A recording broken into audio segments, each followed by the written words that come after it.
തുടർന്നുള്ള ദിവസങ്ങൾ സാംസ്കാരിക തലസ്ഥാനത്ത് നിന്നും സാമൂതിരിയുടെ നാട്ടിലേക്കുള്ള യാത്രയായിരുന്നു. കോഴിക്കോട്, എൻ്റെ നാട്ടിൻ്റെ സമീപപ്രദേശമായ കോഴിക്കോട് എനിക്ക് സുപരിചിതമായിരുന്നു. ആ സുപരിചിതം ഒരു ഉണ്ണി എന്ന മാത്രം ഉള്ള സുപരിചിതമായിരുന്നു.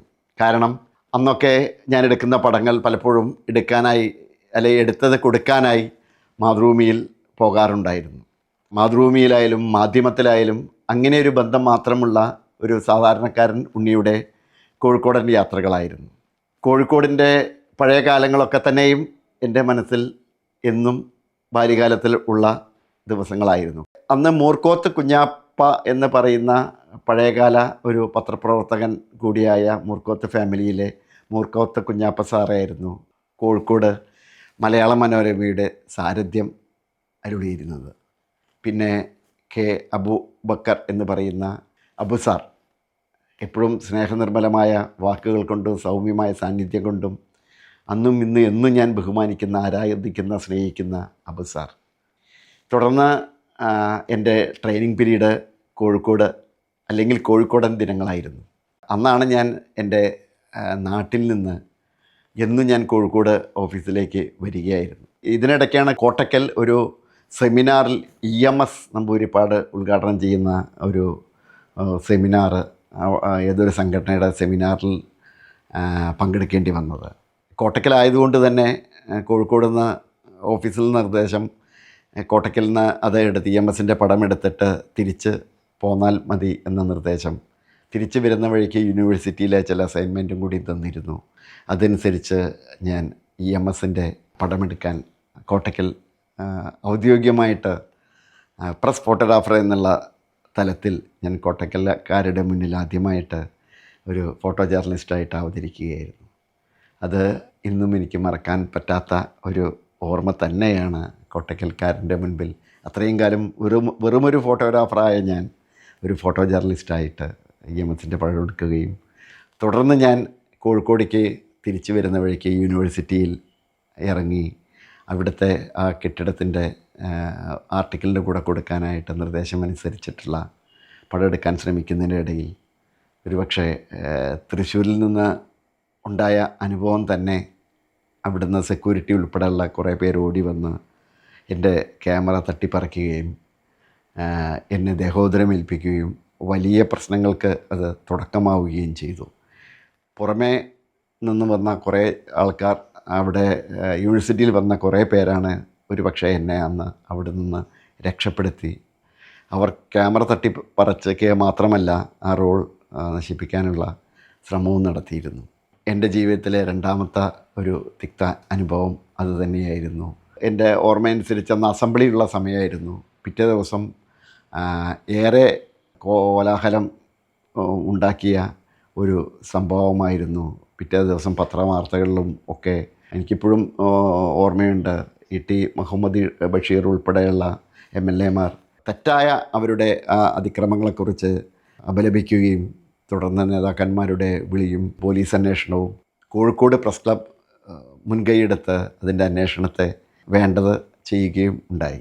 അതും എൻ്റെ ജീവിതത്തിലൊരു പക്ഷേ ആദ്യത്തെ അനുഭവമായിരുന്നു. എൻ്റെ പേരിലുള്ള, ഞാൻ വെറുമൊരു ഉണ്ണിയല്ലല്ലോ, ഉണ്ണി കോട്ടക്കലല്ലേ. മലയാള മനോരമയെ ഒരു കാര്യവുമില്ലാതെ അകാരണമായിട്ട് തന്നെയായിരുന്നു അവിടുത്തെ രാഷ്ട്രീയ അതിപ്രസരണം. പിന്നീട് ഞാൻ അറിഞ്ഞു, ഞാനൊരു മനോരമക്കാരനായതുകൊണ്ട് തന്നെയാണ് അവർ വളരെ ഇൻറ്റൻഷനായിട്ട് അവിടുത്തെ സെക്യൂരിറ്റി വിങ് കരുതിക്കൂട്ടി ആക്രമിക്കുകയായിരുന്നു. അത് മറക്കാനാവാത്ത രണ്ടാമത്തെ ഒരു മുറിവല്ല, ഒരു അനുഭവമാണ് എന്നെ സംബന്ധിച്ച് ഉണ്ടായിരുന്നത്. തുടർന്ന് ഞാൻ കോഴിക്കോടുള്ള പ്രഗത്ഭരായ എഴുത്തുകാർ, മറക്കാനാവാത്ത വൈക്കം മുഹമ്മദ് ബഷീറിൻ്റെ വീട്ടിൽ അദ്ദേഹത്തിൻ്റെ ഓർമ്മദിനത്തിൽ അദ്ദേഹത്തിൻ്റെ ആരാധകർ വന്ന് വർഷത്തിൽ ഒരിക്കൽ ഒത്തുകൂടാറുള്ള ആ മരച്ചുവട്ടിൽ ഒത്തുകൂടുന്ന ആ നല്ല ദിനങ്ങളുടെ കുറേ നല്ലയേറെ പടങ്ങൾ എടുക്കാൻ കഴിഞ്ഞു എന്നത് ഒരുപക്ഷെ വൈക്കം മുഹമ്മദ് ബഷീർ ഇല്ലെങ്കിൽ പോലും വൈക്കം മുഹമ്മദ് ബഷീറിൻ്റെ ഒരു സാന്നിധ്യം എനിക്ക് അവിടെ അനുഭവപ്പെട്ടിരുന്നു.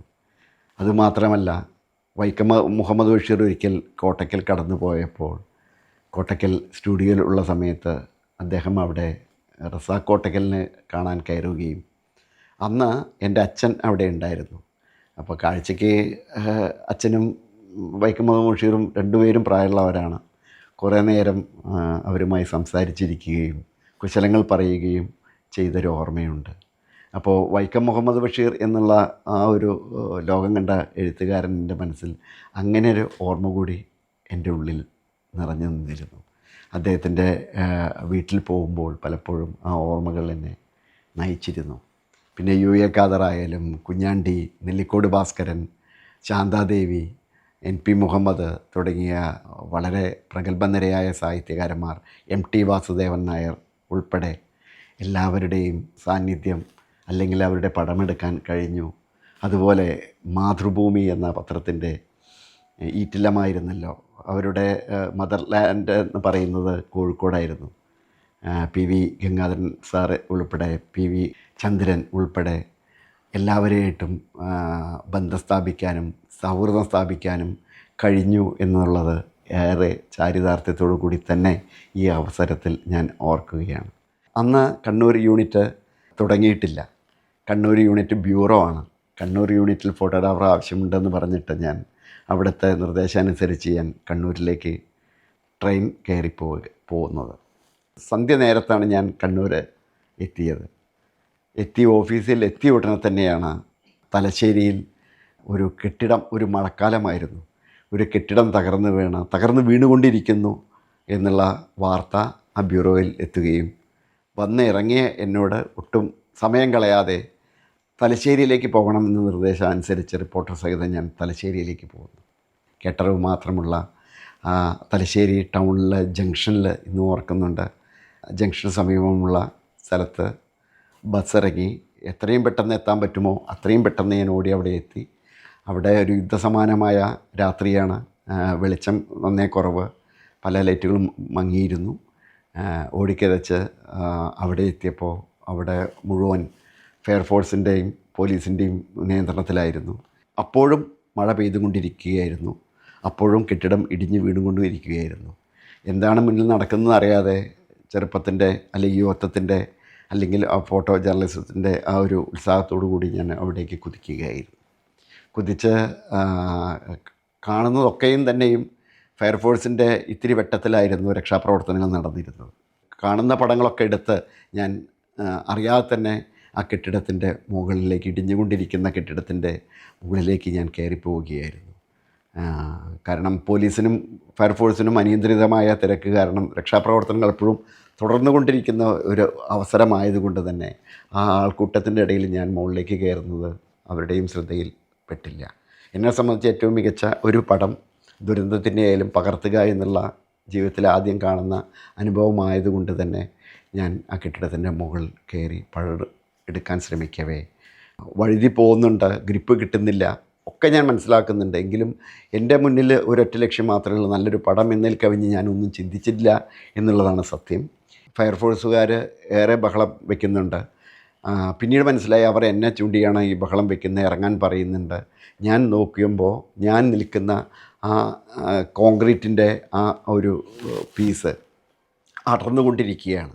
ആകെ ഡിസോർഡറായിട്ട് ആണ് ആ കെട്ടിടത്തിൻ്റെ ചില ഭാഗം ഇടിഞ്ഞുകൊണ്ടിരിക്കുന്നു. ഞാൻ നിൽക്കുന്ന ആ ഒരു വെർട്ടിക്കൽ പോർഷൻ ഇടിഞ്ഞ് കോൺക്രീറ്റാണ്, അത് ചെരിഞ്ഞുകൊണ്ടിരിക്കുന്നു. ഉടനെ ഫയർഫോഴ്സ് പറഞ്ഞു എത്രയും പെട്ടെന്ന് അവിടെ കണ്ട ആ ഉയരത്തിൽ ചവിട്ടാൻ എൻ്റെ അടുത്ത് നിർദ്ദേശിക്കുകയായിരുന്നു. അവർ ഷൗട്ട് ചെയ്യുക എന്നതിലുപരി അവർക്ക് ഞാൻ എത്രയും പെട്ടെന്ന് അവിടുന്ന് രക്ഷപ്പെടണം എന്നുള്ള ആ ഒരു നിർദ്ദേശത്തിൻ്റെ മുകളിലാണ് അവർ എന്നോട് ആ കാണുന്ന കുറ്റിയിൽ ചവിട്ടാൻ പറഞ്ഞത്. ഞാൻ ഒരു വേള നോക്കിയപ്പോൾ ആ കുറ്റിയിൽ ഞാൻ ചവിട്ടാനായി ഒരു പക്ഷേ ആ വേള ഞാൻ ചെയ്തിരുന്നെങ്കിൽ അടുത്ത നിമിഷം ആ കോൺക്രീറ്റിൻ്റെ പീസ് അടർന്ന് കീഴെ പോകുമായിരുന്നു. ഞാൻ അതിൽ കാല് വെച്ച നിമിഷമാണ് ഞാൻ എൻ്റെ ജീവിതത്തിൽ അന്നും ഇന്നും മറക്കാനാവാത്ത ഒരു കാഴ്ചയല്ല, ഹൃദയഭേദകമായ ഒരു കാഴ്ച എൻ്റെ മനസ്സിൽ കണ്ടത്. ഒരുപക്ഷെ എൻ്റെ അമ്മയോളം പ്രായമുള്ള ഒരു അമ്മൂമ്മയുടെ മണ്ണിൽ കുതിർന്ന തല കോൺക്രീറ്റിൻ്റെ കമ്പികൾക്കിടെ ഇടയിലൂടെ തല മാത്രം മുകളിലേക്കായിട്ട് മനുഷ്യൻ്റെ തലയാണോ എന്ന് പോലും സംശയിക്കുന്ന രീതിയിലുള്ള ഒരു കുറ്റിയായിരുന്നു. കുറ്റിയെപ്പോലെ ഉള്ള ഒരു തല. ഒരു ജീവൻ്റെ തുടിപ്പുണ്ടോ എന്നെനിക്കറിയില്ല. അതിലാണ് ചവിട്ടാൻ പറഞ്ഞിരുന്നത്. ഞാൻ ഒരു നിമിഷം എൻ്റെ അമ്മയെ മനസ്സിലോർത്തു. പിന്നെ ഭൂമിയിലുള്ള സർവ്വ ദൈവങ്ങളെയും മനസ്സിലോർത്ത് ഞാൻ അപ്പോൾ ആ ഫയർഫോഴ്സ് ഓഫീസർ വിളിച്ച് പറയുന്നുണ്ട്, രക്ഷപ്പെടുകയാണ് വലുത്, ഒന്നും ആലോചിക്കരുത്, അറച്ചു നിൽക്കരുത്, ഉടനെ അവിടെ ചവിട്ടി അങ്ങോട്ട് ചാടണം എന്ന് പറഞ്ഞ നിർദ്ദേശമനുസരിച്ച് ഞാൻ ആ തലയിൽ ചവിട്ടിയിട്ടാണ് ഒരു പക്ഷേ ഇന്ന് ഈ പറയാൻ നിങ്ങൾക്ക് മുൻപിൽ ഞാൻ ഉണ്ടായത്. ആരുടേതായാലും അമ്മ തന്നെയാണ്. ആ ജീവൻ വെടിഞ്ഞ അമ്മയ്ക്ക് മുൻപിൽ പ്രണാമം അർപ്പിക്കുകയാണ്. ഒരു പക്ഷേ പിന്നീട് വന്ന എൻ്റെ ജീവിതത്തിലെല്ലാം തന്നെ ആ ഫയർഫോഴ്സ് ഉദ്യോഗസ്ഥൻ പറഞ്ഞ ആ പാഠം ഇന്നും എൻ്റെ മനസ്സിൽ ഞാൻ കെടാതെ കൊണ്ട് നടക്കുന്നു. പോകേണ്ടവർ പോയി, ജീവൻ രക്ഷിക്കണം, ജോലി is first, duty is first, do your self എന്ന് പറയുന്ന ആ ഒരു ഇന്നും കണ്ണിന് മുൻപിൽ ക്ലേയിൽ തീർത്ത ഒരു കളിമൺ പ്രതിമ പോലെയുള്ള, പിന്നീട് അവരെ അവിടുന്ന് എടുത്ത് കൊണ്ടുപോകുന്ന പടം ഞാൻ എടുത്തു. ആ പടമായിരുന്നു പിറ്റീട് മലയാള മനോരമയിൽ 1-ാം പേജിൽ പബ്ലിഷ് ചെയ്തിരുന്നു. ഇന്നും എൻ്റെ ജീവിതത്തിൽ ഓർമ്മ പ്രണാമം എന്ന് വേണമെങ്കിൽ ഞാൻ പറയാം. അതായിരുന്നു.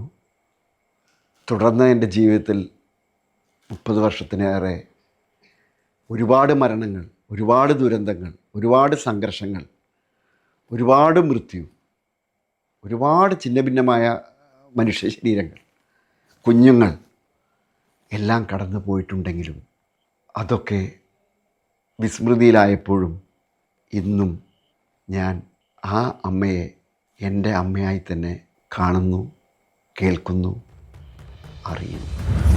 ഇന്നും വയനാട് ചൂരൽമലയിൽ ഉരുൾപൊട്ടലുണ്ടായപ്പോൾ എൻ്റെ മനസ്സ് ഓടിപ്പോയതും മറ്റൊരിടത്തേക്കല്ല. മനസ്സുകൊണ്ടെങ്കിലും ഞാൻ അവിടെ എത്തുകയായിരുന്നു.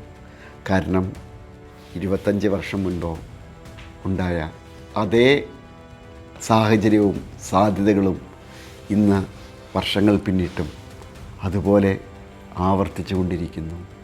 ഒരുപാട് ജീവനുകൾ കവർന്നുകൊണ്ടിരിക്കുന്നു.